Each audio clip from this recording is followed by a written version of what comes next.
Hi hello வணக்கம், welcome back to our channel படித்ததை பகிர்.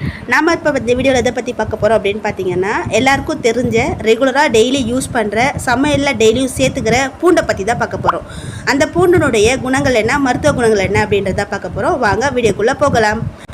அதுக்கு முன்னாடி this video is sponsor by mod mobile app. இந்த அப்ளிகேஷன் எதுக்காக அப்படின்னு பார்த்தீங்கன்னா, நீங்கள் உங்களுக்கு தேவையான கிச்சன் க்ராசரிஸை ஆன்லைனில் பை பண்ணுவீங்க இல்லையா, அமேசான், ஃப்ளிப்கார்ட் இந்த மாதிரி ஆன்லைனில் பை பண்ணுறதுக்கு பதிலாக இந்த மொபைல் ஆப்பில் பை பண்ணுங்கள். மற்ற ஆன்லைன் ஷாப்ஸை கம்பேர் பண்ணும்போது இதில் அமௌண்ட்டும் கம்மியாக தான் இருக்குது. ஸோ இதில் பை பண்ணி நீங்கள் சேவிங்ஸ் பண்ணிக்கோங்க, உங்கள் அமௌண்ட்டு நீங்கள் சேவ் பண்ணிக்கலாம். வாங்க வீடியோக்குள்ளே போகலாம். பூண்டு. இந்த பூண்டை இங்கிலீஷில் கார்லிக்னு சொல்லுவாங்க. இந்த பூண்டு பார்த்திங்கன்னா 1 மீட்டருக்கு குறைவான உயரம் கொண்டவை. இந்த பூண்டு பழைய காலத்தில் இருந்தே சமையலில் யூஸ் பண்ணிட்டு வராங்க.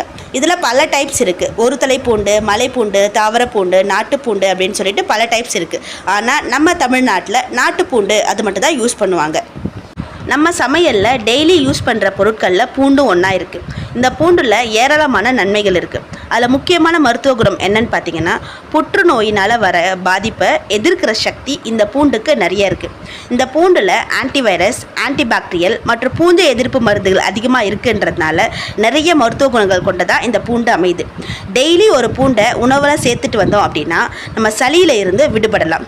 அது மட்டும் இல்லாமல் கொலஸ்ட்ரால் அதிகமாக இருக்க பீப்புள்ஸ் இந்த பூண்டை எடுத்துக்கிட்டாங்க அப்படின்னா நம்ம பேட் கொலஸ்ட்ராலை கரைக்கிற தன்மையும் இந்த பூண்டுக்கு அதிகமாக இருக்குது. ஸோ பேட் கொலஸ்ட்ரால்லாம் போயிட்டு நல்ல கொலஸ்ட்ரால் நம்ம உடம்புக்கு சேரும். அதனால உடல் எடையும் குறைய வாய்ப்புகள் இருக்குது. இந்த பூண்டோட வாசனை சில பேருக்கு பிடிக்காமல் இருக்கலாம். ஆனால் இதோடைய பயன்கள் என்ன அப்படின்னு தெரிஞ்சுக்கிட்டோம் அப்படின்னா, இந்த பூண்டை விடாமல் டெய்லி சாப்பிட்டுட்டே வருவாங்க. இது டெய்லி உணவில் சேர்த்துக்கிறதுனால நோய் எதிர்ப்பு சக்தி அதிகமாக இருக்குது. இந்த பூண்டிற்கு இயற்கையாகவே நோய்களை தடுக்கவும், நோய் தொற்றுகளை எதிர்த்து போராடவும், காயங்களுக்கு சிகிச்சை அளிக்கும் அப்படின்ற குணங்கள் இயற்கையாகவே அமைஞ்சிருக்கு. இந்த பூண்டை ஆராய்ச்சி செஞ்சு பார்க்கும்போது நோய் எதிர்ப்பு சக்தி அதிகமாக இருப்பதாகவும் தெரிய வந்துள்ளது. 21 வயது முதல் 50 வயதிற்குட்பட்ட ஆரோக்கியமான பெரியவர்களுக்கு 90 டேஸ்க்கு இந்த பூண்டு சாறு கொடுக்கப்பட்டதாக இந்த ஆராய்ச்சியில் சொல்கிறாங்க. அப்படி பூண்டு சாறு கொடுத்து பார்க்கும்போது இதை சாப்பிட்டவங்களுக்கு சளி, காய்ச்சல், குளிர்காய்ச்சல் போன்ற பல பாதிப்புகள் குறைவது தெரிய வந்துள்ளது. அது மட்டும் இல்லாமல் இரத்த அழுத்தம் மற்றும் கொழுப்பையும் குறைக்கிறது. கொலஸ்ட்ரால் அதிகமாக இருப்பவங்க டெய்லி இந்த பூண்டை உணவில் சேர்த்துட்டு வந்தாங்க அப்படின்னா கெட்ட கொலஸ்ட்ராலை குறைக்கிறது. 8% வரை கொழுப்பை குறைக்கும் ஆற்றல் இந்த பூண்டுக்கு இருக்குது. அது மட்டும் இல்லாமல் ஹை பிளட் ப்ரெஷர் இருக்கவங்க இந்த பூண்டை எடுத்துக்கிட்டாங்க அப்படின்னா பிளட் ப்ரெஷர் குறையிறதுக்கான தன்மையும் இந்த பூண்டில் இருக்குது. பூண்டு மூளையில் உள்ள நியூரான்களை பாதுகாக்க உதவுகிறது. இதன் மூலம் அறிவாற்றல் குறைபாட்டை குறைக்க முடியும். கற்றல் மற்றும் நினைவாற்றல் ஆற்றலை அதிகரிக்க செய்கிறது. மூளை ஆரோக்கியமாக இருக்கணும் அப்படின்னா நீங்கள் கட்டாயம் டெய்லி இந்த பூண்டை உணவில் சேர்த்துக்கணும். பூண்டு ஒரு ப்ரோபயோட்டிக் உணவு. இதனால் இது நம்ம குடல் ஆரோக்கியத்திற்கும் ரொம்ப சிறந்தது. பூண்டு மாத்திரைன்னு சொல்லிட்டு கடைகளில் விற்கிறாங்க. ஆனால் இதை நீங்கள் டாக்டர் ப்ரிஸ்கிரைப் இல்லாமல் எடுக்காதீங்க. இவ்வளோ குணங்கள் தான் இருக்கே, நம்ம வாங்கி சாப்பிடலாம் அப்படின்னு சொல்லிட்டு நீங்கள் முயற்சி பண்ணாதீங்க. வித்தவுட் ப்ரிஸ்கிரிப்ஷன் இல்லாமல் நீங்கள் இந்த மாத்திரையை உபயோகிக்கக்கூடாது. இந்த பூண்டு சாப்பிடும்போது நிறைய பேருக்கு வாயில் ஸ்மெல் வரும். அந்த ஸ்மெல் யாருக்கும் பிடிக்காது. ஸோ அப்படி இருக்கிறவங்க பூண்டு சாப்பிட்டு முடித்ததும் புதினா அப்படின்னா ஆப்பிள், கீரை இதெல்லாம் வாயில் போட்டு மென்னிங்க அப்படின்னா அந்த வாசனைலாம் வராது. இந்த பூண்டு பற்களை தோல் உரித்து 10 நாளுக்கு தேனில் ஊற வச்சு வெறும் வயிற்றில் டெய்லியும் சாப்பிட வேணும். அப்படி சாப்பிட்டுட்டு வரும்போது என்ன யூஸ்ன்னு பார்த்தீங்கன்னா, நோய் எதிர்ப்பு சக்தி அதிகரிக்க செய்யுது.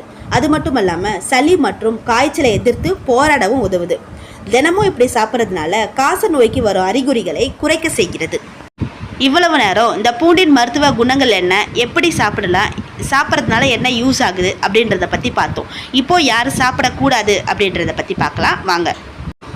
ஹெப்படைட்டிஸ் ப்ராப்ளம் இருக்கிறவங்க இந்த பூண்டை சாப்பிடக்கூடாது.